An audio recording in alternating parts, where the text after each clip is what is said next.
పవన్ కళ్యాణ్ గారు హీరోగా మొదలుపెట్టిన మొదటి సినిమా అక్కడమ్మాయి ఇక్కడబ్బాయి. ఆ సినిమాతో మంచి హిట్ సాధించాడు. తర్వాత వచ్చిన 6 సినిమాలు అనగా ఖుషీ వరకు అన్నీ హిట్ సినిమాగానే నిలిచాయి. వరుస విజయాలు సాధించి పవర్ స్టార్గా ఎదిగారు. తర్వాత వచ్చిన చాలా సినిమాలు పెద్దగా హిట్ ఏమీ అవ్వలేదు. తన అభిమానులను చాలా నిరాశపరిచాయి. కానీ పవన్ కళ్యాణ్ గారు నిరాశ పడకుండా కంటిన్యూయస్గా సినిమాలు చేయడం మొదలుపెట్టాడు. అప్పుడు హరీష్ శంకర్ గారి దర్శకత్వంలో వచ్చిన గబ్బర్ సింగ్ మూవీ ఇండస్ట్రీలో బ్లాక్ బస్టర్ హిట్గా నిలిచింది. తర్వాత వచ్చిన అత్తారింటికి దారేది సినిమా కూడా బ్లాక్ బస్టర్గా నిలిచి మంచి హిట్ను అందించాయి.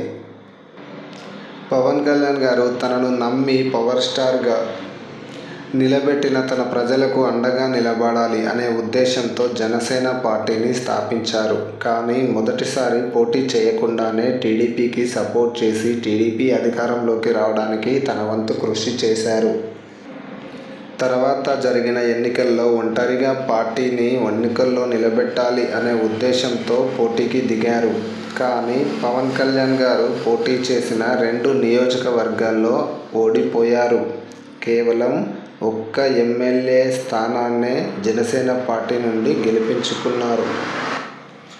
అయినా సరే తను కృంగిపోకుండా ఇంకా చాలా కష్టపడి పార్టీని బలోపేతం చేసుకుంటూ ముందుకు సాగాడు. తర్వాత వచ్చిన ఎన్నికల్లో టీడీపీతో పొత్తు పెట్టుకొని తన జనసేన పార్టీకి ఇచ్చిన అసెంబ్లీ మరియు పార్లమెంటు స్థానాలను అన్నింటినీ గెలిపించుకున్నాడు.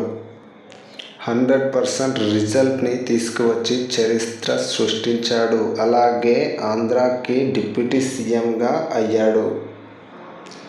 అందుకే ప్రతి మనిషికి లైఫ్లో అప్ అండ్ డౌన్స్ ఉంటాయి. అన్నింటినీ ఎదుర్కొంటూ ధైర్యంగా ఓపికతో ముందుకు నడవాలి. అలా నడిస్తే విజయం సాధించవచ్చు అని నిరూపించాడు. ఇంకా మన ఛానల్ని ఎవరైనా సబ్స్క్రైబ్ చేసుకోకపోతే వెంటనే సబ్స్క్రైబ్ చేసుకోండి. Thank you.